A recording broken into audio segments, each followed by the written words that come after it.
Okay. So I'm speaking with François Vigneault. Did I pronounce that correctly? Vigneault? Yeah, yeah, very close. And we're talking about Titan. Titan just is on the verge of coming out from Oni Press, November 10th, 2020. And there it is, Titan. A lot of you folks tuning in, you probably already know about Titan because it's been a mini comic.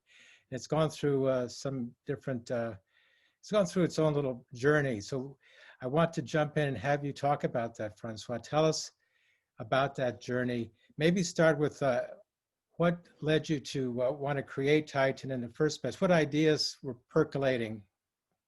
Yeah, sure, Henry. Well, yeah, the road has been a long one. It's finally coming out from Oni Press in November, and in a big collected edition, the one I just showed you guys. And yeah, it started years and years ago, maybe about I guess 7 years ago now. And I was in college. I went to college sort of late, and so I was in university. I had a class that was a comics and graphic novels creation class, and so I had to do something for my final, and I had this idea in the back of my head for Titan, or first the initial seeds of Titan, which was basically I had that concept of doing something about giants. Like I wanted to do a comic about giant people. Okay. And how that would affect human relationships, giants and normal people, and how they would interact. And I kind of came up with a fuzzy logic science fiction sort of way to make that happen. And so I did that. I did the first few pages for my final for the class. And then the journey sort of started there and continued from there. After that, it was published online at a website called Steady Group Comics, which was run by a good friend of mine named Zach Soto. Yeah. And then when he started publishing comics under the imprint, then we did the mini comics versions, which I think you those are the ones that you got a chance to see early on. Right, at Xanadu Comics in Seattle was my first exposure. Oh, nice. Yeah, and so we did 5 issues of the comics. We finished the comics there, but then at the same time, that was when about 5 years ago, I moved to Montreal, where I live now in Canada. And a publisher here, Editions Pow Pow Press, Editions Pow Pow, the editor there, Luc Bosset, he approached me. He had seen the mini comic. I had given the mini comic to somebody. He had seen it. He liked it, and he approached me about publishing it as a book. So I published it. We published it as a book, and that came out, wow, almost 3 years ago now, because that came out in 2017. So the 2.5 years ago that came out in French. And then it was like a long road to getting it to come out in English again, because I don't know if you know this, but everything in like mainstream publishing in the United States moves a little bit slower, like if your book gets accepted, then it's going to be like at least a year. And with Titan, it was longer than that. And it was supposed to even be out a little bit earlier, but with COVID-19 and everything, that there are a lot of delays. And so it's finally coming out now. Well, I'm kind of curious, what's it like for you working with Oni Press? Because Oni's gone through so many changes. It's now part of Lion Forge and part of Simon & Schuster in a way. Well, they're doing distribution. Yeah, exactly. I mean, I don't have too much to compare it to, because Oni is my first big mainstream, not so big, but mainstream publisher in the United States. I've worked with 2 different French-Canadian publishers, Pow Pow, who did the first version of Titan, and another place called Éditions de la Pastèque that did another graphic novel I did called 13th Avenue with another creator. And so I've worked with them. It's very different. Everything takes a little bit longer in the United States, but it's for a much bigger audience. It's a much bigger market. And so, yeah, no, I mean, I'm learning as I go. I'm learning how the process works, and no complaints. It's really, it's just interesting. I think that I came from a background where I did all kinds of small press publishing myself. Like I published my own comics, my own mini comics. I published other people's mini comics. I worked for other small presses. And so it is sort of interesting to be working with a larger company, but I'm hoping to kind of grow with it. You know what I mean? I always say Oni. I've been corrected a number of times. Oni, I'll never get it right. Well, I better get it right. Oni Press. Let's talk about...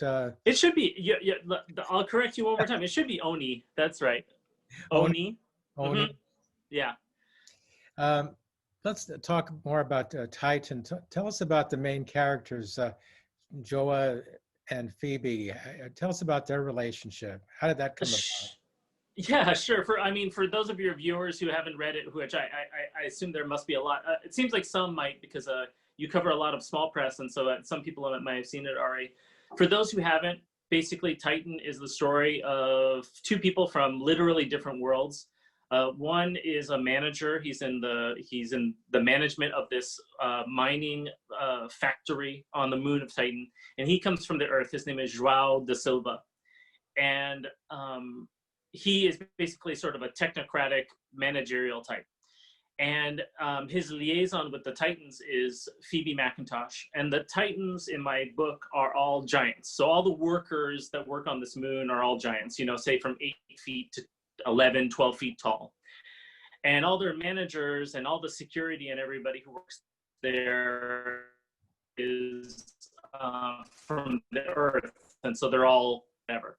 And so the story is basically about the relationship of these two people who come from two different worlds, and then they're sort of caught in the middle of all this, I guess, history. They're caught in the stream of history, and things are changing very fast on Titan.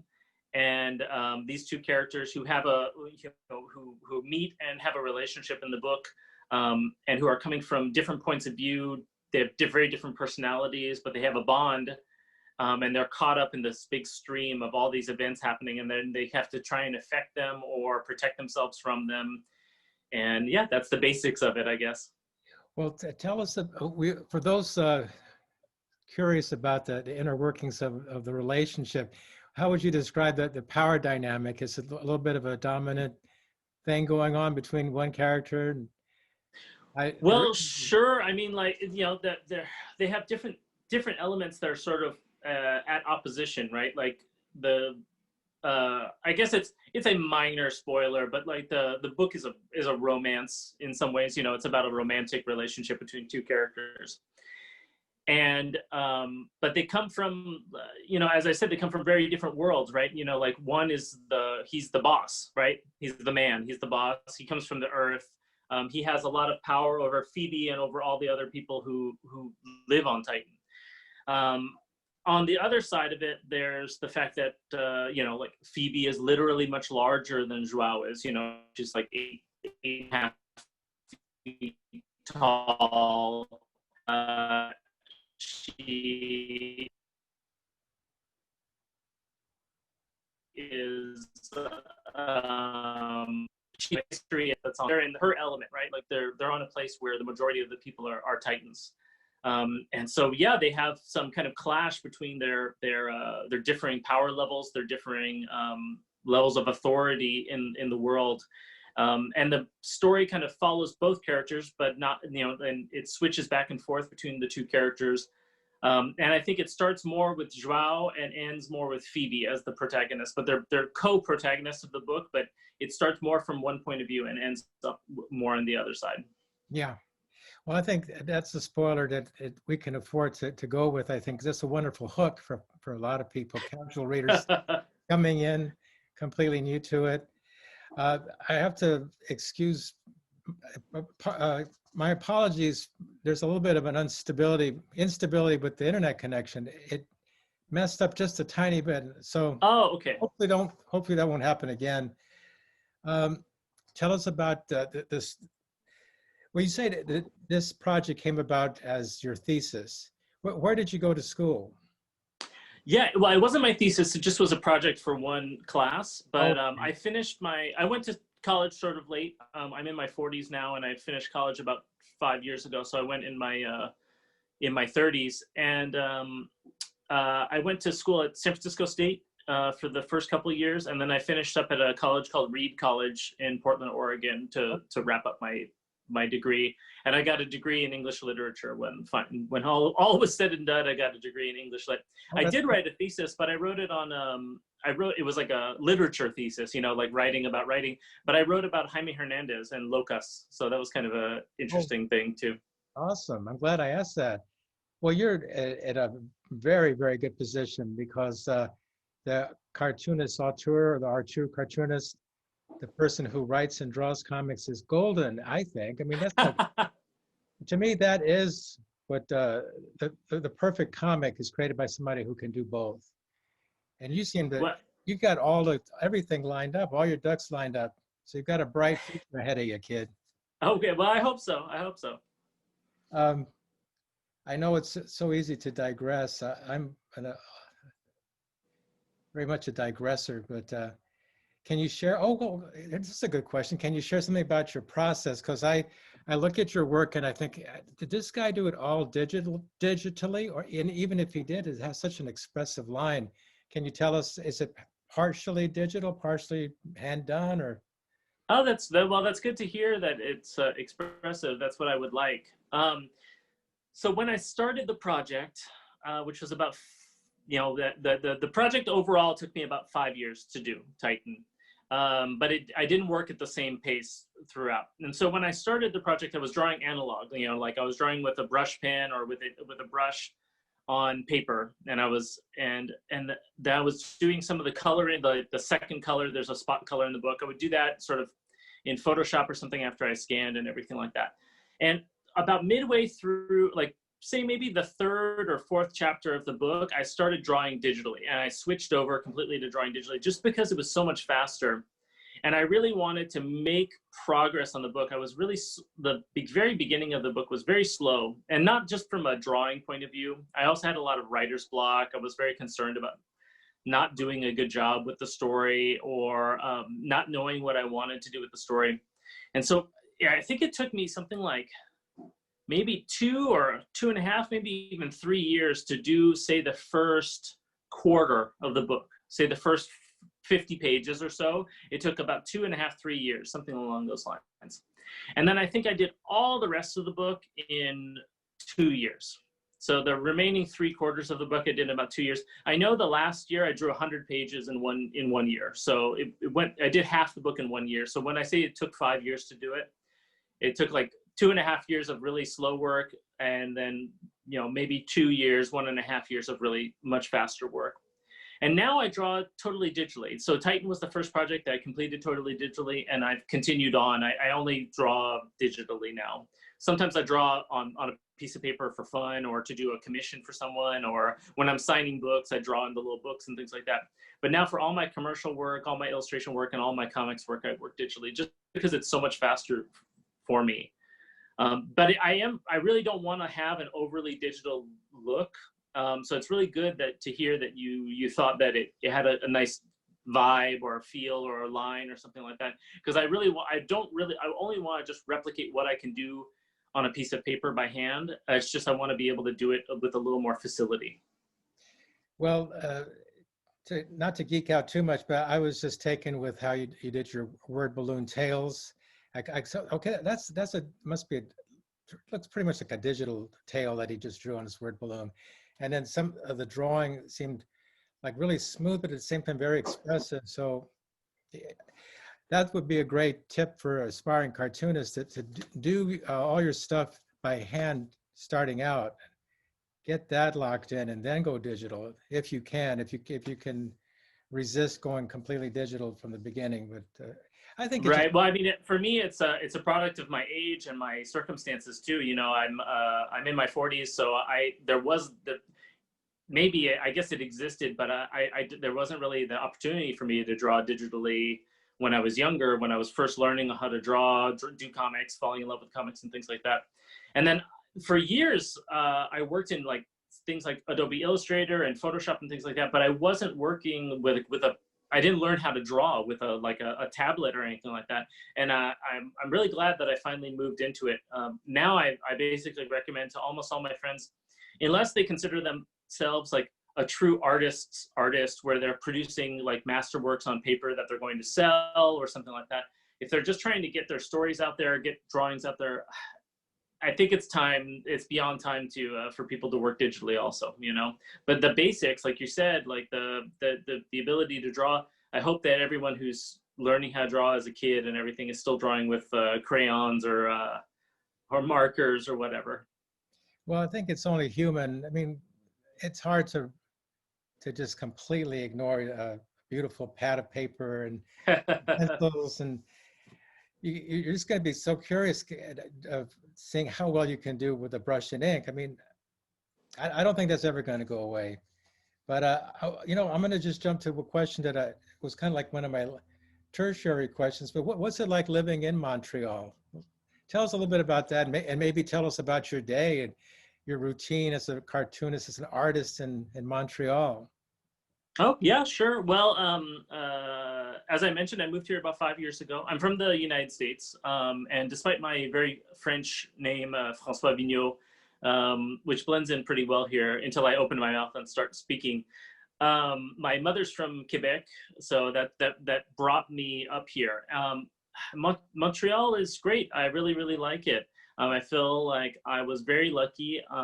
I fell in with like a really good community of cartoonists, artists, illustrators. I was super lucky in that I was published by one of the presses that's local to here and immediately by another one. So I'm really connected with the publishing scene here. And through that, I've met all kinds of great artists and everything. So I feel like I'm really lucky. It's a great scene. Of course, this year has been totally different than any other year, right? Because we've had the coronavirus. Montreal was like a hotspot. It was there was quite a lot of infections and quite a few deaths here. And so, like everybody else, I had already been working at home for the last 4 years, and I just continued working at home. My partner started working here at the house also. And that was the only real change, but I don't see anybody. I haven't seen any of my friends in a long time, like basically the whole year. I remember I went out for a drink with a couple of English-speaking Anglophone cartoonists and a cartoonist and a publisher in February, but I think that's the very last time I went out. So from the social aspect of it, it's been really pulled back this year. We'll see. Hopefully next year it can start coming back up. But it's a great scene. There's really cool comic book festivals. There's some really great stores, really good publishers, both on the French side, and then of course Drawn and Quarterly is here. And so there's a lot of good energy, and there's a lot of support for the arts. Also just in Canada in general and in Quebec in particular, I think there's a lot of governmental support for the arts, for comics. You can get grants to do things. And there's grants to help like the comic book festivals run and things like that. So all that is just really super positive. Well, that sounds awesome. Maybe I'll have to consider that for my own plans. You can always visit. It's always a good place to visit. Yeah, absolutely. Could you tell us a little bit about your routine as a creative? Do you divide your day up because you're an illustrator, you're a designer, you're a cartoonist? Yeah, that's a good question. I do. I do a lot of freelance work, or as much as I can, to try and pay the bills. And so I do, but I don't necessarily have a rigid separation. It's not like I worked like until 10 a.m. on comics and then I switched to illustration or something like that. It's more that I'm more in I try and be rigorous, but I'm often in the sort of like putting out fires situation, like sort of school of thought, right? Like I'm looking at like what is the next deadline that's coming up that I have to get this piece of work done for this deadline. The one thing I will say is I do try and concentrate on one thing for as long as I can, so if I have an illustration gig and there's 2 or 3 illustrations in it, I try and do as many of them as I can. Like I try and do 1 or 2 or 3 rather than do one and then switch over to drawing a page of the comic that I'm drawing and then switch back over to the illustration. Just because that gets me out of the groove of things. And also sometimes I'm drawing in really different styles. But yeah, the one thing I would say is for any creators that are looking for ways to organize their day, the one thing I really do, and I have been doing for the last few years, is I track all my time. So I have like a little application that I run on the computer, and it tracks like what I'm working on, and so I know that this kind of drawing or this kind of comic book page took me X number of hours. And so I can have some sort of concept of how long, if I have to do 10 of those pages, how long it's going to take me, how much I'm getting paid per hour. So I'm not getting paid like $2 an hour while I work on things, all that sort of stuff. So that's my main way that I structure my day. I work at like a kind of a 9 to 5, 9 to 6 type job. I usually start working around 9, 9:30. I take lunch with my partner, usually around noon, and then I stop around 6 o'clock. So, and I don't work the weekends because my partner doesn't work the weekends. And if I don't want to keep her happy, and so I don't work on the weekends. And I used to, like back in the day when I was kind of doing my own comics like after hours, because I'm lucky enough that like it's my main job is to draw, illustrate, design, create. Like I don't have that's my day job now. Back in the day, my day job used to be something totally different. I would work in a store, or I'd be a creative director somewhere or something like that. And so I'd be drawing in the evenings, and I would draw like till really late at night. And now I'm trying not to do that. I'm trying to kind of live a more regular sort of life. You know what I mean? Yeah, well, it sounds like a really nice life to me. Well, I feel really lucky to, I feel really, really lucky. Sometimes I can't believe that I'm drawing comics for a living, that I'm drawing anything for a living. I didn't expect that to be the case. Yeah.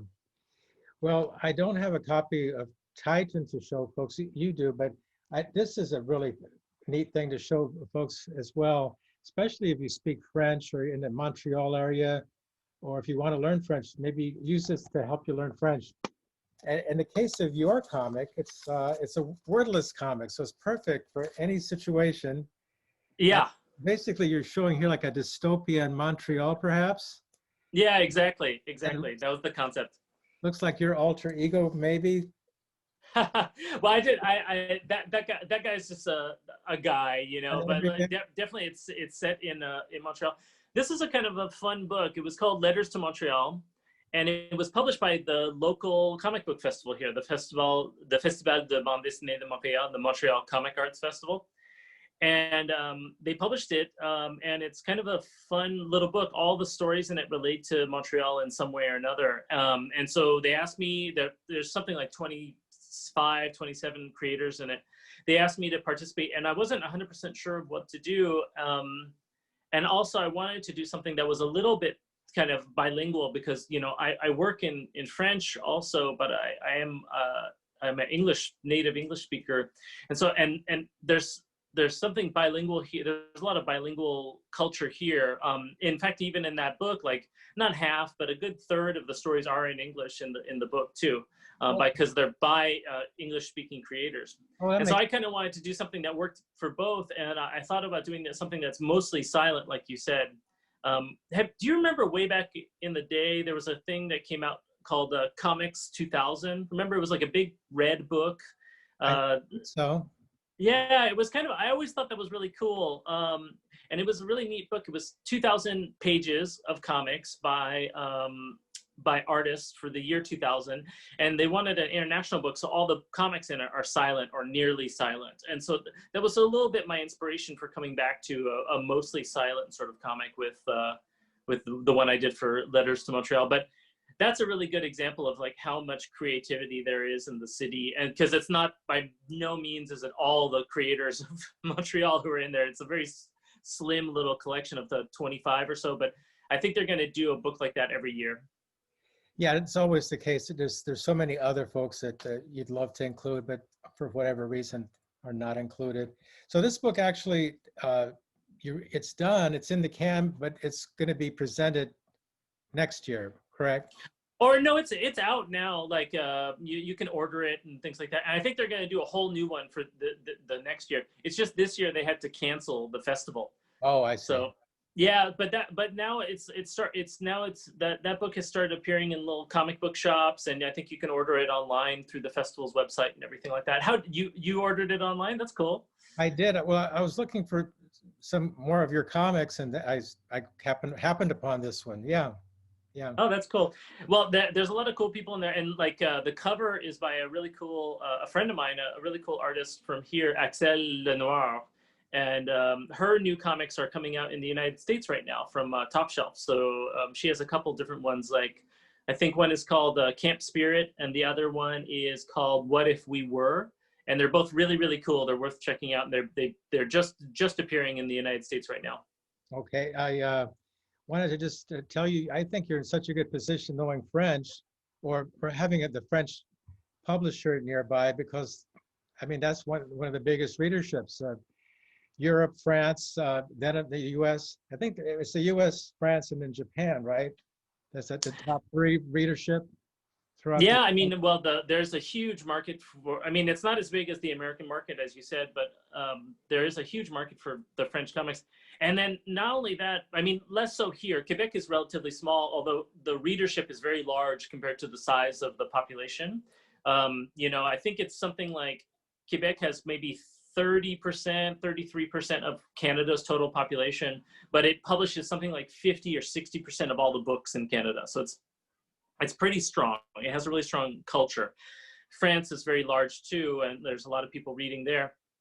And another thing too is just culturally, I feel like I'm really lucky. I think that I don't know, for whatever reason, we'll see with Titan coming out from Oni.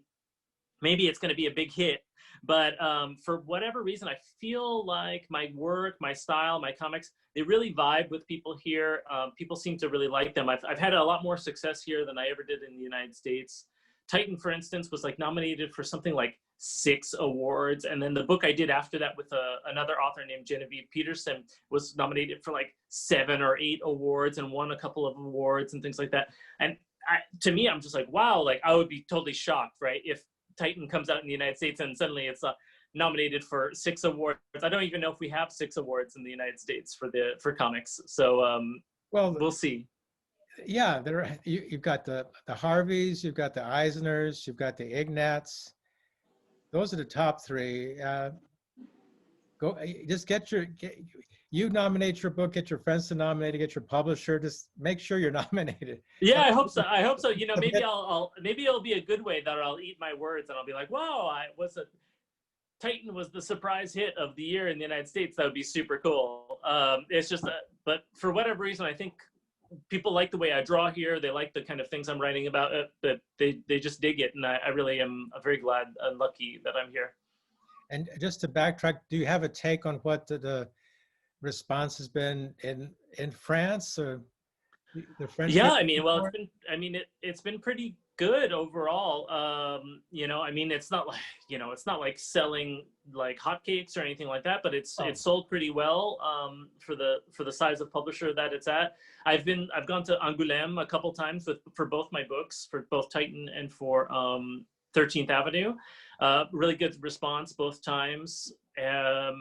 Yeah, no, I think it's pretty good. The reviews are good too, like the big websites over there like Comic Strip and Bodoy and stuff like that. They review my books and they like them, so I can't complain. Oh, very good. Well, is there any final thought, any project you want to let us in on, or whatever that strikes your fancy to talk about? Oh, sure. Well, you know, I have a project that I'm working on right now, but I can't talk about it. It's still a secret. It's going to come out in 2021.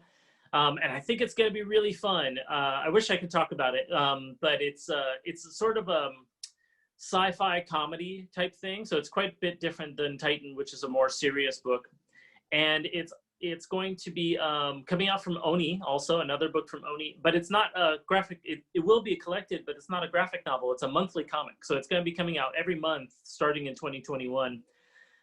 Which for me is totally a trip because, you know, like to me, it feels like, you know, when I was 12 or 13, like that's what I thought I was going to do, was draw a monthly comic and, you know, like, and I don't know, draw Teenage Mutant Ninja Turtles or something like that, or the X-Men or something. And now I'm doing this comic and it really feels a little bit like the same thing. I have to crank out a bunch of pages every week. You know, and it's going to be in normal stores, and normal people who don't know anything else about me, don't know anything about Titan or 13th Avenue or any of my other projects, are going to definitely read it, because the other people who I'm collaborating with are kind of well known and have a very different fan base than me. So to me, I think that's going to be really cool. And then I've just started I'm in the very early stages of my next personal project, which would be like something I write and draw, like with Titan. And that I'm just getting started with that. So it's probably a little early to talk about that also, but that's going to be another science fiction thing, another political thing, kind of about class and culture, but a very, very different from Titan. And so I think it's good. That one's going to be pretty fun. I'm going to hopefully start that in 2021, but I'm at the early stages with that. But other than that, yeah, no, it's just my book. There's just this book Titan, which will be out on November 10th. I'm really excited. It's going to be really weird to have it come out. It comes out a week after the election. I have no idea what kind of world it'll come out into, and people who read it or check it out, they'll see that it's a very political book. So I have no idea what the reaction will be. But I'm interested to find out. Well, thanks so much for doing this, and I'll get all the bugs worked out, and I'll become a real Zoom expert the next time we meet. I hope we can do this again. Oh, sure, anytime, Henry. I very much appreciate your support. You've always been really a very thoughtful critic about the comic, both when it was coming out in the mini series, and I think you just did a review of the collected edition. So I always appreciate your support and your attention, and reach out anytime. Okay.